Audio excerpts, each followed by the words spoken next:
got a great YouTube channel right now. That part. Marcellus Wiley is here. Yeah, what it do, baby? What's up, buddy? Good to see you. Oh, thanks for the free drink. Of course. Appreciate you pulling up, man.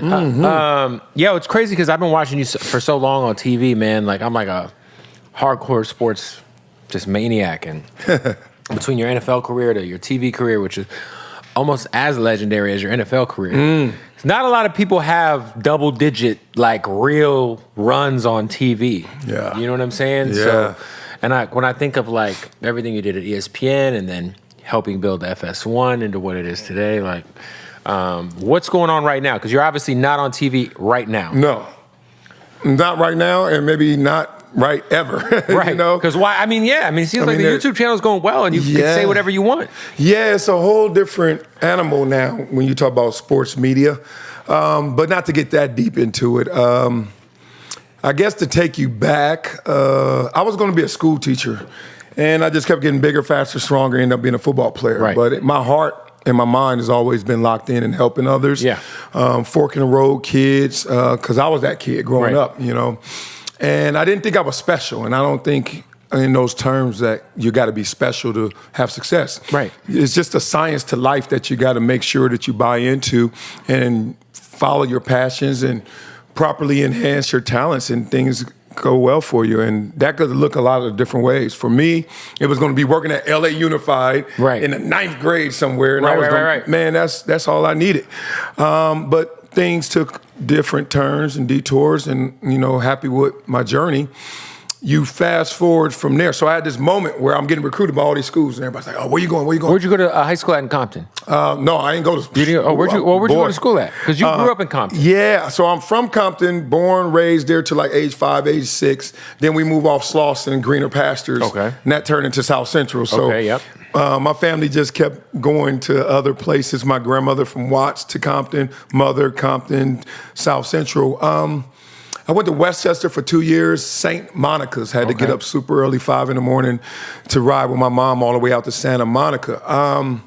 So I was gonna be this school teacher, man, and then all of a sudden I'm getting recruited by all these schools, and it's for football. And it's just growing up the way I grew up and knowing I've seen more talented guys than me. Right. Knowing kind of the hood tales that go on. You know, this guy didn't make it. Oh, this guy came back with an excuse. Oh, this guy said coach tripping. I just kept hearing it. And I decided to go to Columbia. So I go to Ivy League school. And it was a roll of the dice. People were like, "Oh, damn, you ain't gonna go to the NFL from no Ivy League school." And I was like, all right. I'm not the type that cares what people say, good or bad. I'm like more, I add up those with me and not against me.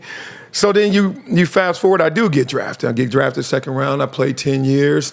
And then I had that moment again where I was like, I'm a broadcast. Now, people think about it in different terms than they did back then. 2006, 2007, if you were a broadcaster, there was like a stigma, almost like, damn, you just finished playing ball and you don't spend all your money, you got to go work again, right? Right. A little of that. Magic Johnson certainly helped, and a couple other people that you knew. Jalen Rose was around back then, you know, those guys Rose, like that, yeah, so it was kind of like weird. OG John Sally on the Best Damn Sports Show, remember that? Yes, so I used to go, and he didn't help the narrative because people were like, "Oh, John Sally, he was kind of like bouncing around." Right. He wasn't the best. Yeah. You see what I'm saying? Yeah. And it was a weird place, and I'm not slighting anybody. I'm just telling you how the landscape was. And it was real resistance. Like I was telling my boys in the locker room in Jacksonville, "Dog, I'm about to go broadcast." For what? You supposed to go somewhere and mess with girls and get fat and golf. Right. And I was like, "Dog, I can't do that." So I rolled the dice there, and then everything took off from there, working at NFL Network, ESPN, Fox. And I just right now I'm in my Columbia / broadcasting / independent world now where you got to roll the dice and bet on yourself, because I just see how everything's getting fractured right now. Yeah, no, I think that's like, if anything, even like me, because I traditionally worked, and I'm still on the radio every night here in LA, but I do it my own way. They contract my show. I'm syndicated, so I record my show from wherever I'm at.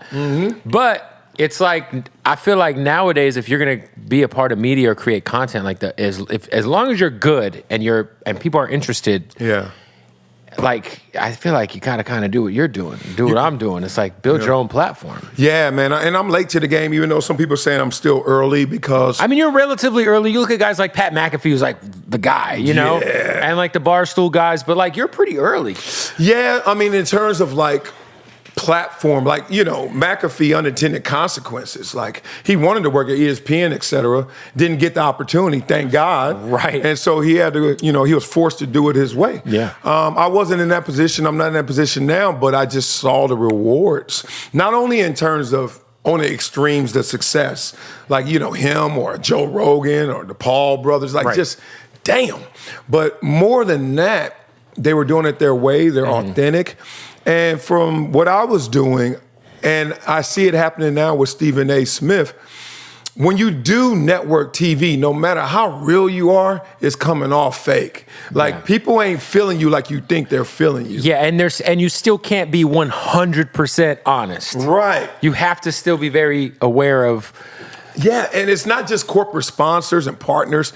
That's the lazy layer. Everyone thinks it's because of that. Nah, it's because of who you're working with. So you got teammates when you do it that way. Yep. And your teammates, to protect them from looking bad or losing, or them at times you got to play this game where we can't go all the way. I can't disagree with you to the fullest like I would in real life. Right. Like, dog, I don't believe that. That's some bullshit. Yeah. But in the air, it's like, you can't say that. You got to be political. You got to be. It's for the sake of good TV. You got to, you got to let them represent the other side, even though you're like, there is no other side on this one, right? So I got a little fatigued of that, little law of association, because if you let stuff live, then your brand, how people really process you, becomes this hybrid of who that is, who you are, and it's like, it's just too much gumbo. And I was like, damn, I'm not as authentic in reception as I thought I would be at this point in my career. I'm like 48 years old, been doing this 20, almost 30 years,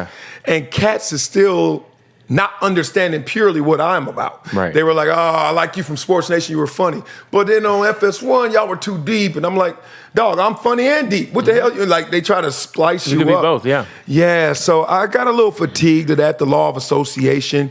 I would say the same thing at ESPN, the same exact thing at Fox.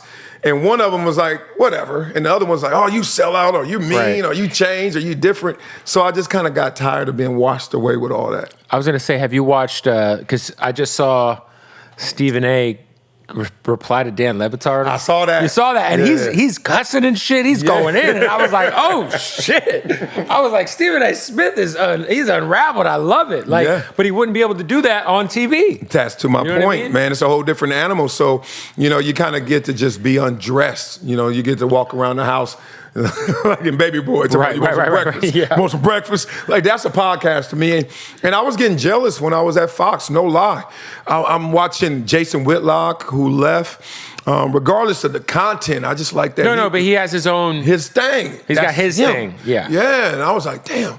And I was watching all these other cats out here, YouTubers moving in my neighborhood, and I'm like, damn, it took me 10 years of football, 20 years of broadcasting, these suckers are moving in next door. I was like, yo, the game changing. For sure. And when am I gonna bet on myself? At 48 or 52 when I get fat and full again? And then, it was a hybrid. Fox and I discussed a couple of hybrid situations, but I'm so focused on my family, like to a point where I don't like to travel at all. And people are like, damn, you don't want to go here? I don't want to go on the boys' trips. Nah, dog, I done did all that plus. Yeah, you've already done it all, and then get caught. So I'm like, I'm living.